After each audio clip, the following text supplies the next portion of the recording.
Hey everyone, it's Jonathan here, founder of JM Growth Co. And in today's video, we're going to give you a step-by-step guide on exactly how to build an A-level sales team for your organization.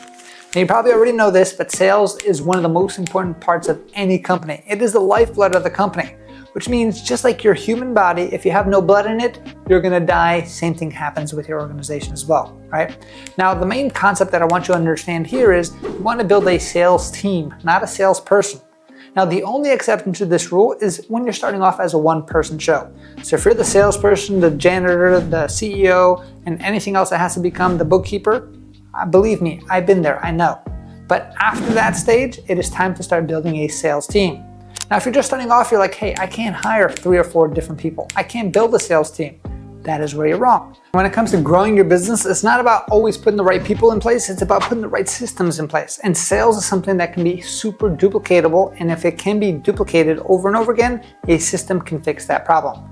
So that being said, step number 1, hire your first salesperson. You're gonna do your interviews, you're gonna learn a lot from that stuff, but the idea here is I want you to learn exactly how to train and actually put a system in place for your sales process. Most people getting into this stage don't even have a sales process. You're probably the one doing all the calls yourself, and you're kind of changing it up as you go. I want you to think from the mindset of, if I had somebody else do this, how would I teach this person how to do it?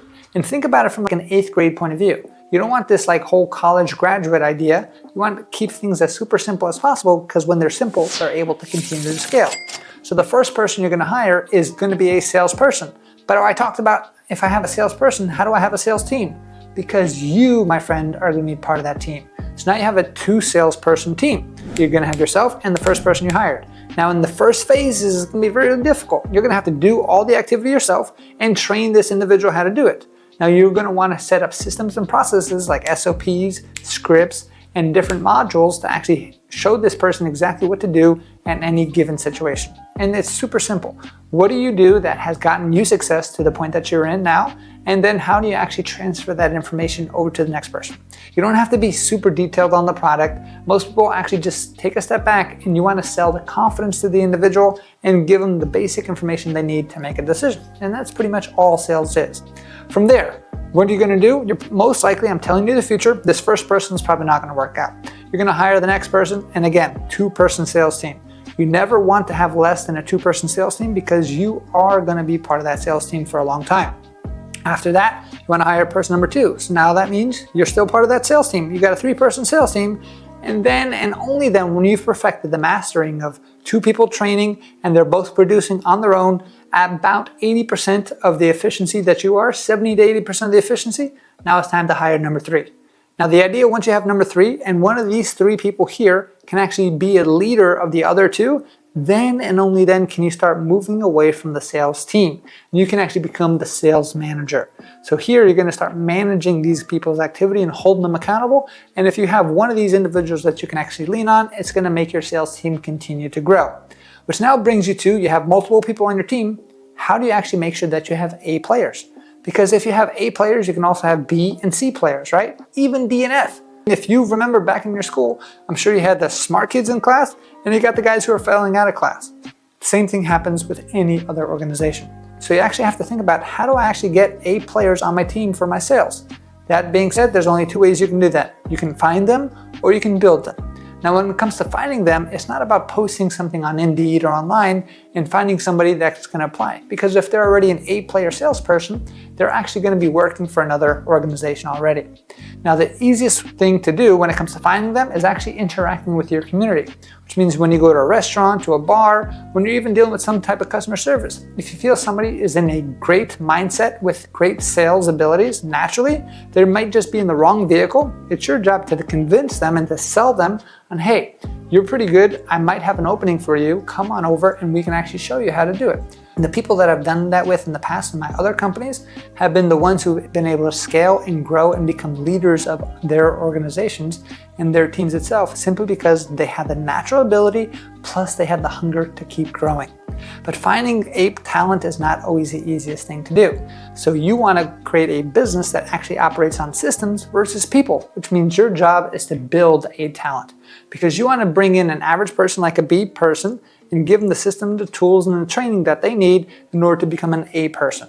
And that's why if you're the one in the sales process itself, you're going to learn all the way through until you have a 4-person sales team, right? Now, once you become a manager, the manager's job is to start training these individuals. All A players want 3 things. They love competition, they love being number 1, and they love being measured, which means they always want to keep improving. So all you really have to do is start measuring different KPIs. So for sales, it's going to be like, how many total contacts did you make, or phone calls, right?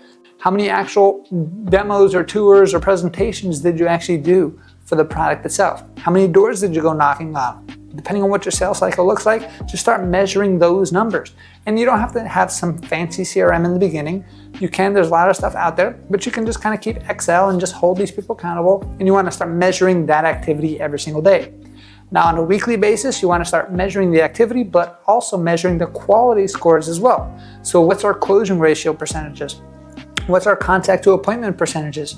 All of those things is going to be super important. Now, once you start measuring across 3 salespeople, at that point, you're actually going to see who are my top people, who are my bottom people, and you have 2 options to do. You can actually bring your B players to A players, which is super simple. But if you notice you have a C or a D, give them about a month, give them A. This is exactly what I want you to do to bring up to a B, or else you're out of here.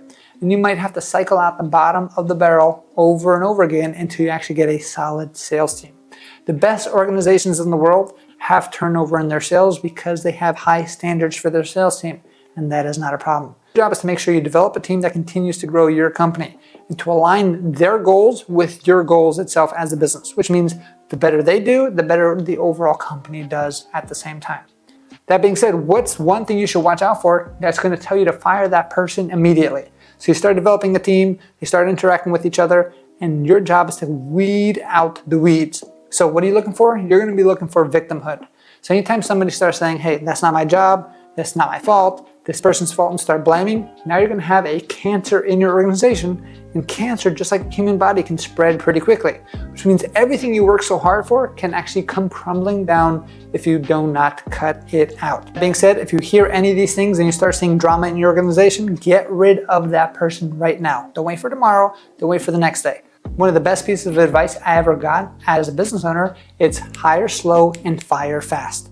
Most of the time when it comes to growing your organization, it's not who you fail to hire, but it's actually who you fail to fire that actually makes a big difference. I can remember one individual, and I got so many stories like this. This one person, he had so much talent and he knew exactly what he was capable of, but he kept messing up. He had a bad attitude, started showing this victim mentality, took no accountability for anything, but he had a sad story. He was dealing with a hard family situation. I wanted to help him out. I have a big heart, and I'm trying to see like, okay, I understand you're going through a thing. Let's kind of get you ready to go. I knew that you could actually grow, but every time I've made that decision, it always came back to bite me in the butt. This person actually wound up talking bad about me, even though I was helping this person out, started poisoning my other employees around there. And by the time I got rid of this individual, I had to start repairing all the other relationships within the company because of all the damage this one person did. It actually set me back in my actual growth path, but it taught me valuable lessons. You don't have to wait that long for you to learn this lesson yourself, and just get rid of this person much quicker so you have nothing to worry about. So that being said, building an A-level sales team is going to be one of the most difficult things you can do if you're just starting off, but it's going to be one of the most valuable things you can spend your time on. Because once you lock in the sales, you're going to make sure that this engine continues to grow. And like I said in the beginning, sales can cure pretty much any problem in business. As long as you got enough sales coming in the door, you are good to go. So if you need more help with any of this stuff, visit our website, jmgrowthco.com. We can actually give you the sales scripts, show you exactly how to put the right structure and systems in place, turn you from operator to owner in your business, and get you past those 3 levels of success. Level 1, let's get you to $1 million in sales. Level 2, let's get you to $1 million in profit. And then level 3, let's actually continue to help you scale or help you sell your business if that's what you're after. If you have any other questions, check out our website, jmgrowthco.com. Fill out the form there, and one of our team members can definitely help you out.